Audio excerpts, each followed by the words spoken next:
Hi there, welcome to the show. I'm going to do this video about good film books. I'm going to try and make this a series of film books that are out there. Some of them you'll have to find second hand because they're maybe hard to get hold of now, but they're out there and they're worth reading. Okay, so I'm going to I'm going to put them all beside me, so I'll be going to do it a lot. So I'm going to do 6 books just now. So it's a start, so I'm not rambling for too long about film books because I don't want to have been putting up with this forever and you're wondering when's this video ever going to end. So I'm just going to do 6 just now, then I'll do another 6. I think that's the better way to do it. Okay, the first one is Nightmare Movies. Nightmare Movies is by Kim Newman, and it's a book about horror films, but it's not about just horror films, it's about films that use horror as the base. So you can have things about, so you can go from ghost stories to exorcist movies to films about paranoia, films about some of the technology going mad, films about being out back. So it's all about films that use what makes us anxious as a base for horror or thrillers or like psychological nightmares. Because it's called Nightmare Movies and it's not called horror movies. It actually appreciates the genre as more complicated than simply horror, like slasher. I mean, there's very little with slasher movies in this book. It covers them, but obviously can't stand them. You know, it really doesn't like them unless they're really eccentric. You know, or other like Argento's horror, you know, Gallo movies. Like, there's a lot of like, he seems more interested in the kind of nuances of the genre himself. So the book was originally released in 1984, then there was a re-release in 1988 where he expanded it slightly, and then in about 2012 to 2013 I think was when he did a new version which had the first half of the book was the old book from 1988, and the second half was where the genre went from then to now. So even now it's out of date because there's been movies since then. But it covers a lot of, you know, a lot of films. So the updated version, you get stuff like virtual reality movies, serial killer movies, which weren't really big when he wrote the first book. You know, you get new gothic movies like the vampire genre, how it's exploded since he wrote the first book. And he also does things like the auteurs, so you get stuff like Dario Argento, Brian De Palma, Larry Cohen, David Cronenberg from the first book. Then in the second book you get Guillermo del Toro, Tim Burton, Larry Festin and someone else. It's David Lynch I think. And so he covers genre directors who have a consistent style that are worth looking at the whole career as like nightmare movies, about how these directors' careers have evolved. So it's really good. Also the first section was written in 88, he actually has these little notes about how the careers have evolved since he wrote the book. Like some careers, like David Cronenberg has evolved into the mainstream a lot more. Some like Brian De Palma has had ups and downs but has been consistently interesting. Then there's people like Dario Argento whose careers have gone down quite a bit. I mean, Dario Argento is pretty much from the early career till about Two Evil Eyes was great, and then after that it went really downhill pretty quick. Even though there's some films in there I quite like, it's very spotty. So he has stuff like that, but he also looks at directors like Tim Burton and Del Toro who like the genre, the horror genre. They take a lot from it, but they're not actually making scary movies. They're making movies about the genre, and they're using the iconography of the genre to do their own thing that isn't quite horror. So he's interested in that as well, as people taking iconography and doing something different with it. So there's stuff on like John Boorman, who did something similar, this from the first book, who did you know, Deliverance, which is a nightmarish movie, but it's not a horror movie. And he did things like Point Blank, which were taking a crime movie and doing something different with it. And even did something like The Exorcist 2, which was a weird sequel that made no sense. So he covers people like that. He covers Mario Bava's career and stuff like Lee's and the Devil, which is also another obscure, weird movie. It talks about Italian horror movies of the 70s, the 80s, which were exploitation, but there were a lot of interesting elements to them. The zombie movies of George Romero. There's a ton of stuff here. It's great stuff. It's wonderful, and Kim Newman really covers it a lot, so it's really worth reading. It's also a book that you're going to come back to, reread and reread and reread, because you won't see, I've seen all the films he quotes. There's no way you're going to see, I've seen everything. And then once you've started seeing these other films, you start coming back and going, what did he say about that? And then you read another whole section around it as well to find out more films. So you end up, it's a very expensive book, not just by the book itself, but it's also, I remember, films you're going to buy after you've read it and continue to buy for like years later by rereading it. So, you know, be prepared to spend a lot more money than on the book. That's the same with most of Kim Newman's books. I mean, he's really good. He's one of the best critics because he's a very unpretentious element to it. And like every critic, he's going to take the piss out of a film you love. But that's the way it goes. I mean, every critic I love hates films that I think are amazing. I mean, it's just the way it is. You just have to get over it and have fun with it, because that's just the way life is. Okay, now the next book is Kubrick. This is the Vincent Lobrutto book about Kubrick. This is the most comprehensive. It takes you from every film, the making of every film, and what the process was to make it. So you go from like Fear and Desire, and how that was like a compromised film with Kubrick never quite got. He never seemed to get what he wanted from that film. It just seemed kind of vague. I like that film a lot, by the way. To stuff like you know, The Killing, where he started to find his feet, even though he had to try and impose his will on like the cinematographer who wanted someone to do something different. Then there's stuff like Spartacus, where he had to deal with Kirk Douglas and the big budget, and how he evolved into a director of later Doctor Strangelove 2001, how that evolved, and how his later career developed, where he made less and less films, but they were all very precise. So it's a terrific book. There's nothing nice wide shot, but it's all the way up to Full Metal Jacket, so that's it's really a terrific book. But also, once you watch the film, it's a good book to look at and go, what happened in this one? It's never from Kubrick's point of view, it's from the people who worked with Kubrick. So obviously, if anyone had to talk to Kubrick, it would have been a different interpretation of what he thought of these films compared to what the other people this guy talked to thought of the films. So it's not a complete book, it's actually a book about the process from his collaborators in some way.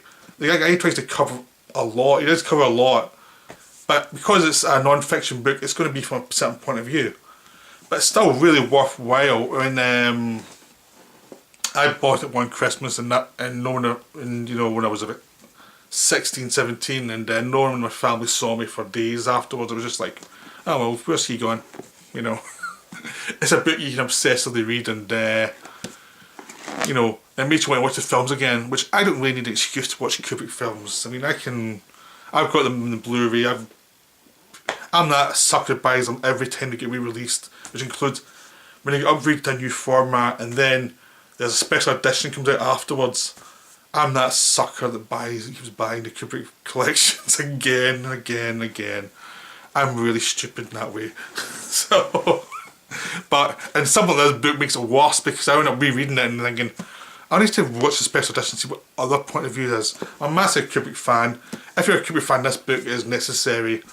And if you're getting into Kubrick, this book is priceless. It will give you all the information you need. There's other Kubrick books out there, but this one is probably get the least axe to grind with Kubrick, and he's more interested in explaining the projects through the collaborators. So that's what's good about it. There's other ones like the John Baxter book, which is good, but he seems to have an axe to grind against Kubrick in a way that is a bit unbalanced. And I just don't think it's as good a book. This one is really good though. This is one to basically have and, you know, reread a lot. So this copy is well thumbed and it's fading, and you know, I'll keep it as long as I can before I need to buy another copy. So that's the way it goes. Now you get Kindles. I'll have to check if there's a Kindle, because it's one of the essential Kubrick books. Okay, this one is it's a Soderbergh book, Getting Away with It, where he talks to Richard Lester.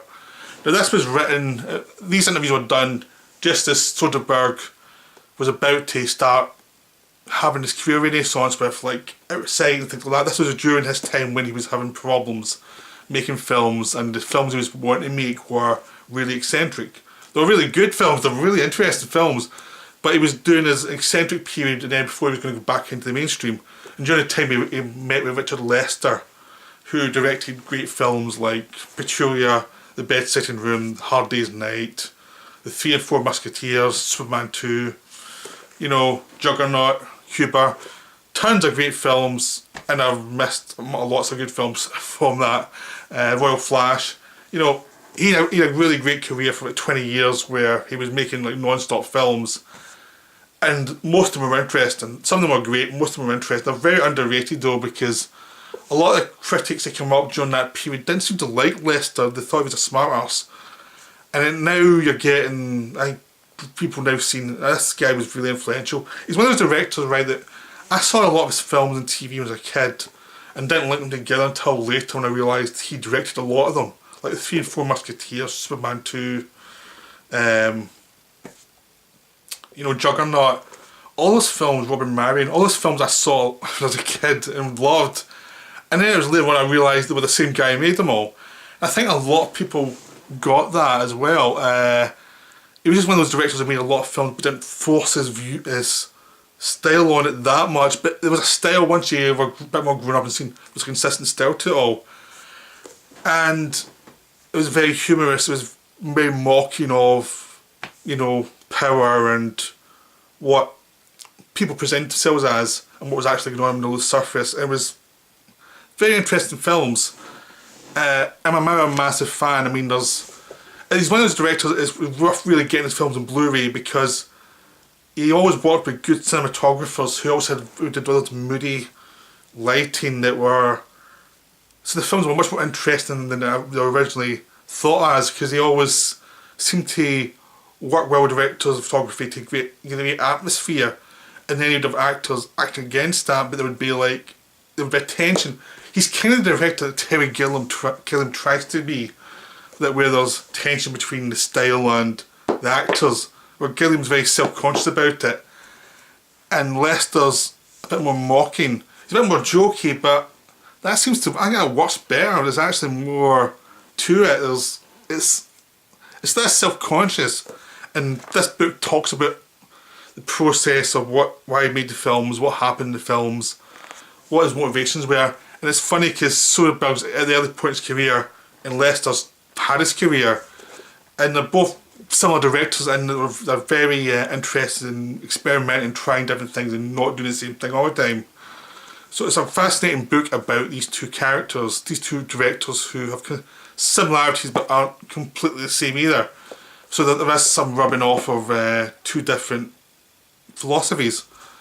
But it's a wonderful book. It's really worth reading and rereading and rereading. It's not one of those books where it helps you actually get back into buying Richard Lester films and buying more of the early Soderbergh films that were a bit weird.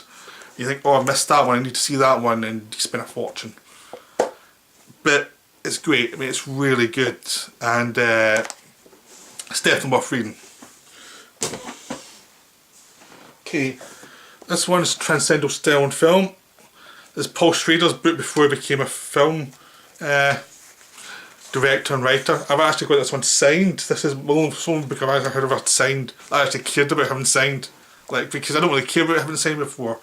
But this time he was up during when Dominion came out, when it was getting released, very limited release in 2005, 2006. And I was working up in Edinburgh Festival at the time, so I went along to his Q&A, so I got it signed at the time. I'm a massive fan of, it's also about Ozu, Bresson and Dreyer. Now Ozu is one of my three favourite directors. And Bresson and Dreyer are both directors who I'm a massive fan of as well. I mean, they're in the top 10. So obviously I was going to, plus I'm a massive Schrader fan. I like Schrader's very particular style. I always think he's he was a guy that Scorsese needed to push him to be precise. And when Schrader's not around with Scorsese I think goes all over the place. So visually it's always good, but thematically it always feels like you need someone to kind of tighten everything up a little bit. Like Scorsese on his own a lot of time comes across like someone who's a bit drunk and who just wanders all over the place, and he needs someone to kind of focus on getting to A to B to C. And Schrader's more about getting from A to B to C. He's a bit more spare. So together they really balance each other out. Individually, because Scorsese's a better director, but Schrader's so much better at the writing part of it. But Schrader as a director has lots of interesting elements too. So he's not just a writer who wants to be a director, he's actually a director who's interesting, but Scorsese's just got a bit more style to him. But there's a lot of Schrader films I love. I mean, Mishima, Light Sleeper, you know. Now I'm blanking because as soon as I started talking about Schrader films like American Gigolo, Blue Collar, Hardcore, you know, I actually love The Dominion. I like even some of his later films. He seems to have had a weak spot, then he's come back. So he's so inconsistent but interesting. He's always with him. He's like De Palma in a sense that he can come off a disaster, and then the next film can be one of his best films, and the next film can be one of his worst films. He's up and down, up and down. But that's more interesting because there's peaks and valleys, but he's such an interesting director that you're always going to be curious about what he's going to do next. It's never like, oh, that director's fallen away, don't bother watching the rest of his films, he's done. He's always like up, down, so you're never quite sure what's coming next. And I think that's better because I think Scorsese's for a while hit a rut where he seemed to make kind of middling films that were always well praised, but I thought they were middling. And then he's come back recently with stuff like Hugo and Wolf of Wall Street and The Silence, so he's interesting. Okay, next is Fritz Lang, Nature of the Beast by Patrick McGillen. And this is another book I've read a lot. I actually got this one second hand when I was down in England at the turn of the century. It's that long since I had this book. And because I was already a bit of a Fritz Lang film fan then, but since having this book it means I've now been buying a lot more Fritz Lang, and now I'm a bit of an addict. Fritz Lang and Murnau are my two favourite German directors. They're both really fascinating. Fritz Lang was a bit of a nut. I mean, he's one of those directors who you won't like him as a person, but you'll love his films. I mean, he's very dark, and even his Hollywood films are pretty dark, but some of them are so good. I mean, Denis Ballon, Dr. Mabuse, you know, are amazing. Metropolis is a bit dumb, but it's amazing visually. His German films like M are stunning. There's some great, there's really good like Hollywood films as well, where he collaborated with different people and made a variety of films there too. But it was just always consistently good. I mean, I'm going to do some videos about Fritz Lang, so I'm trying not to start listing films and going, oh, this one's good, that one's good, that one's good. But again, like Kubrick book is like, you're going to watch the film and be like this, what do they say about it? Because it is objectively around him and interviews with people who knew him. But, so you get his point, you don't really get his point of view, it's from the outside a little bit. But it shows how important the collaborators were and what happened during the making of films, and when he was horrible, when he was decent. Because I mean, and he had an up and down career, especially when he was forced to leave Germany and came to America. In America, he was too much of a brutal German director to get on with lots of people, and he was inconsistent. But some of the stuff like Scarlet Street were amazing. So I mean, the thing about him in America was he was so unsentimental, he was so different from them. So the films themselves would always be a bit darker than what you'd expect from Americans. So he was the first one of the first noir directors before noir was a thing. Like he was infusing the feeling of noir, but we're still gangsters, and then moving into noir. So you get stuff like the big heat and things. But even the earlier films before the noir existed, were very noir because it was Fritz Lang. He just made these films. So now they're starting to come out and like Eureka's does them as early German films. Indicators a lot of his American films.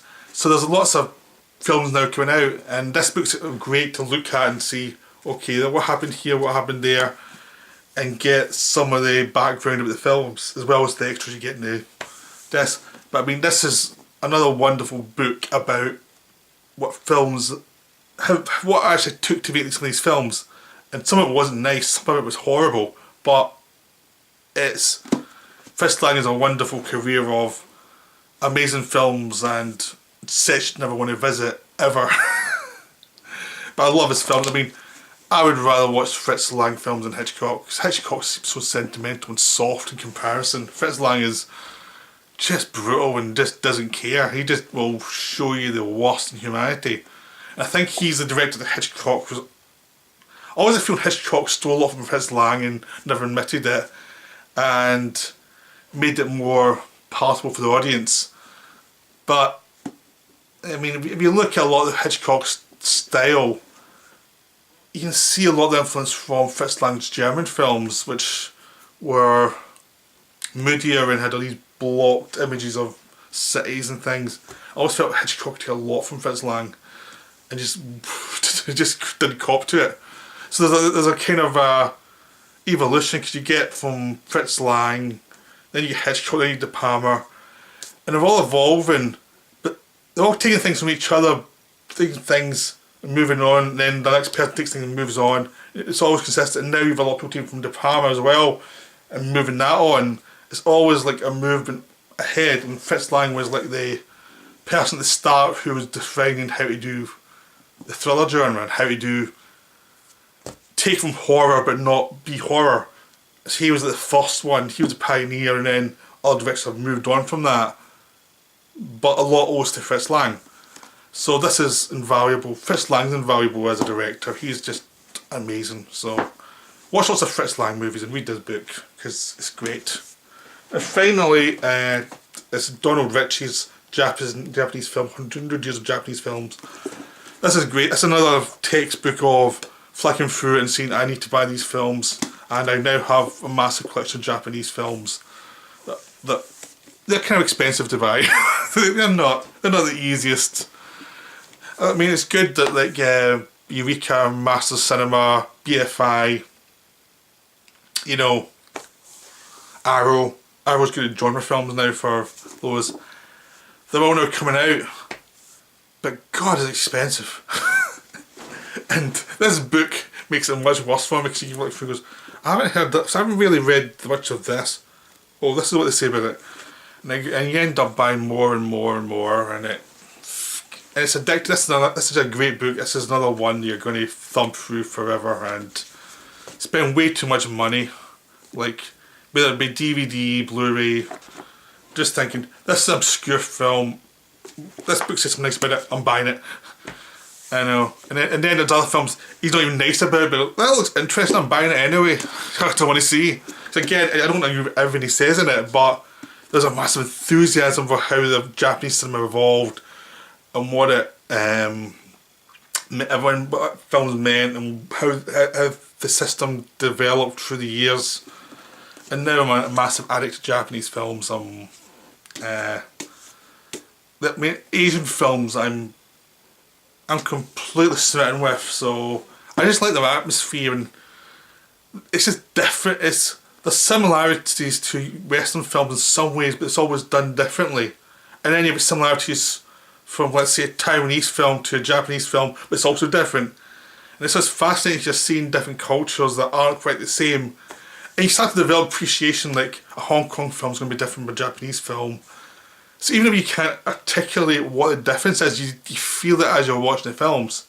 And it's wonderful. So you get books like this, and you need more books like this to articulate why they're different and what's actually going on, and what's the difference of different strands of Asian films, because these are different countries. And in Europe and in America, you're going to look at, say, it's Asian films, but no, they're different. Japanese and Chinese are very different cultures. You know, they've been at war for such a long time, and they keep on going to war, so they're very different. And it's fascinating to see why they're different. And all these different cultures, South Korean films, they've all got different interests. And they've also got their own like social structure and their own like commercial structures they have to make films within. So this is a good starter for the addiction for start with Japanese. The Japanese is, I think, is more user friendly because there's 100 years of culture. You can look at Ozu and you can look at Takashi Miike. That's a big difference in filmmaking, and they're both from the same culture. So there's a range. So I would start with this book though. If you want in Japanese film, start with this book. You'll get a lot of good ideas from this, and then you can work out yourself what you want to do from there on. And if you're looking for another person for Asian films, Tony Ryan is great. He knows everything about everything, and he can explain it really well. So he's on a lot of box sets and having 20-minute talks about certain films and certain directors. He's great too. I mean, he's been in Science Sound for years, and he did some great articles there. So this is a good start. But once you start, it's going to get expensive. It's going to get really expensive. This is probably the most expensive book for me in some ways, because it's inspired. I mean, directors are bad. Books about directors are bad for buying films because you're going to buy them. But a whole society of films is way more expensive. Well, I hope you enjoyed that. I'll do more of these. I really enjoy talking about these books I've read because I'm a big collector of film books. And I love reading them and reading about different cultures. So I hope you enjoyed that. I'll see you soon with another video. Okay, bye.